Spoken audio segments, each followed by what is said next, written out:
Bom, próxima questão é uma questão sobre batimentos. Se encontra no capítulo 17 do volume 2 de Fundamentos de Física, do Halliday e Resnick. É a questão número 53. Ela diz o seguinte: duas cordas de piano iguais têm uma frequência fundamental de 600 Hz quando são submetidas a uma mesma tração. Que aumento relativo da tração de uma das cordas faz com que haja 6 batimentos por segundo quando as duas ondas oscilam simultaneamente. Então, essa é uma questão sobre batimentos. E o que é que você tem na situação de batimento? Em batimento, você tem duas ondas que possuem frequências próximas, certo?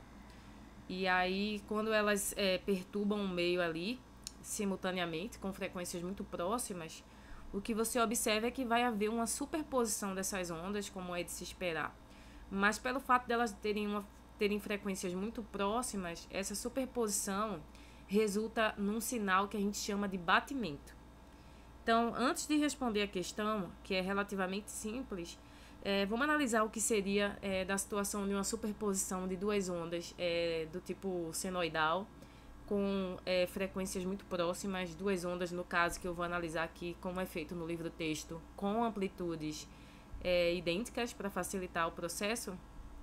E aí a gente tem o seguinte: imagina que você tem aqui uma onda 1, certo? E essa onda ela tem essa forma aqui, uma amplitude cosseno de uma frequência ômega 1t. E você tem uma onda 2, que tem a mesma amplitude, mas tem uma frequência 2, correto? E aí, vamos supor que ômega 1 é maior que ômega 2, mas elas são próximas, né? Vale informar que elas são próximas. Não vou colocar exatamente aproximadamente iguais, mas eu vou colocar aqui, vou deixar escrito aqui que ômega 1 é próxima de ômega 2, ok? Ou seja, são valores muito próximos. E aí, a gente sabe que tendo duas ondas dessa forma, vai haver uma superposição de ondas.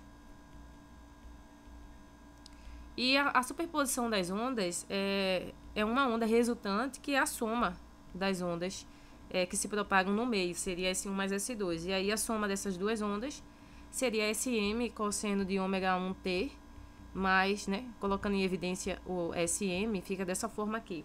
E aí o que você tem que fazer para melhorar essa expressão é que você pode usar o cosseno da soma, destacar aqui em azul.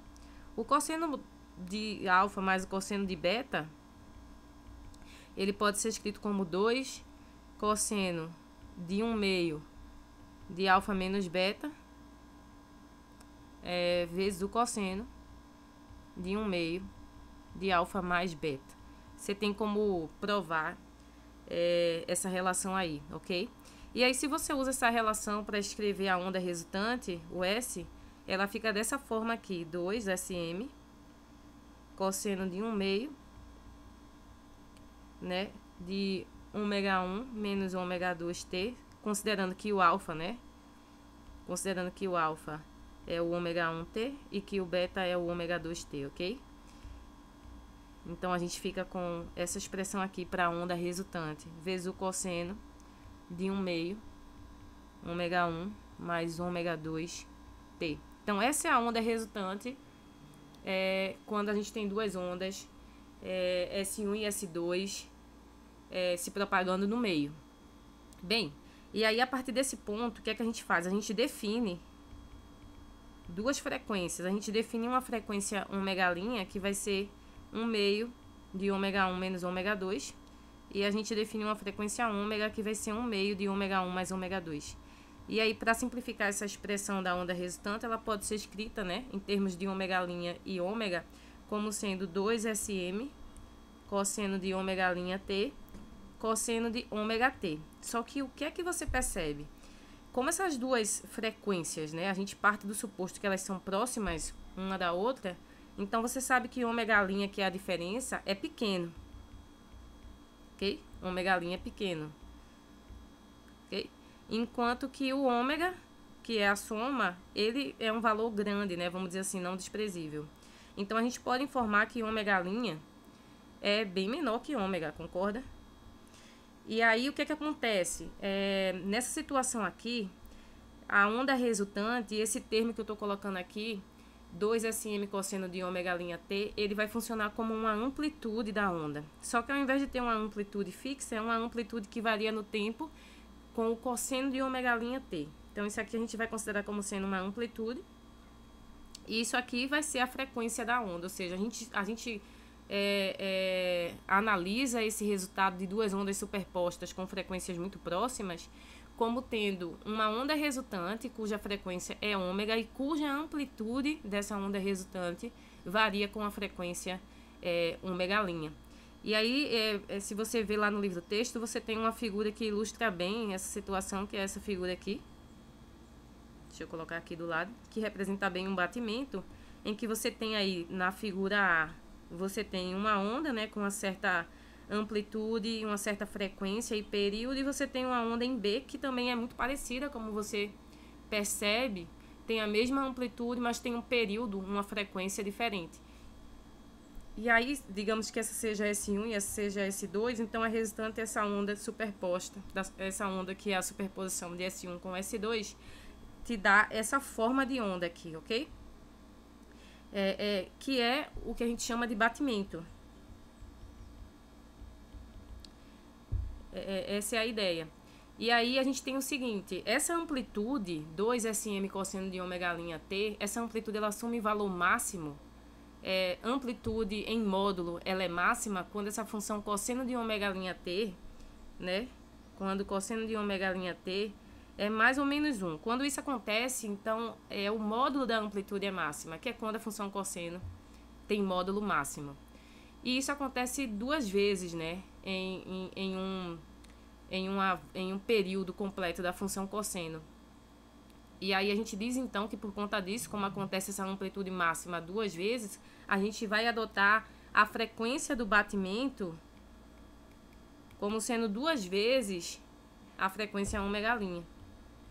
E aí isso aqui está em termos de frequência angular, mas se você quiser o F, né, a frequência mesmo, em Hertz, você vai ter como sendo duas vezes, no caso ômega', lembra que é 1/2, né? Deixa eu colocar aqui em cima antes, né? 2, ômega' é 1/2 de ômega'1 menos ômega'2. E corta esse 1/2, então fica ômega'1 menos ômega'2. Deixa eu só voltar um pouquinho aqui, antes de escrever o F. Então, você tem que a frequência angular do batimento é a frequência angular da onda 1 menos a frequência angular da onda 2. E aí, se você quiser passar para a frequência F, a frequência F de batimento, do batimento, vai ser igual a F2 menos F1, ok? Então, é só para realmente revisar essa questão do batimento. Ou seja, a frequência do batimento é uma frequência bem pequena, né?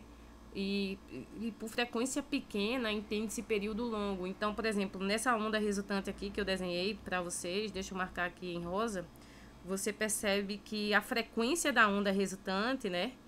Olhando aqui, ó, a frequência da onda resultante, ou o período da onda resultante, é esse período aqui, essa distância entre dois picos, né? Esse é o período da onda resultante, ok? Enquanto que o batimento, você percebe que ele tem essa característica aqui, que ele tem amplitude máxima nesse intervalo aqui. Então, você percebe que o período de um batimento é maior que o período da onda em si, né? A onda em si, quando eu falo essa onda aqui, que eu estou marcando de rosa. E o batimento, ele tem esses mínimos aqui, então tem o período do batimento, que é maior que o período da onda, que é justamente essa análise que a gente está fazendo. Por isso que você vai observar um som como se fosse um batimento na onda resultante, ok? E aí essa questão para resolver, depois de feita essa revisão teórica, voltamos à pergunta, né? Duas cordas de piano iguais têm frequência fundamental de 600 Hz quando são submetidas a uma mesma tração. Que aumento relativo da tração de uma das cordas faz com que haja 6 batimentos por segundo. Então, gente, isso aqui é a frequência do batimento.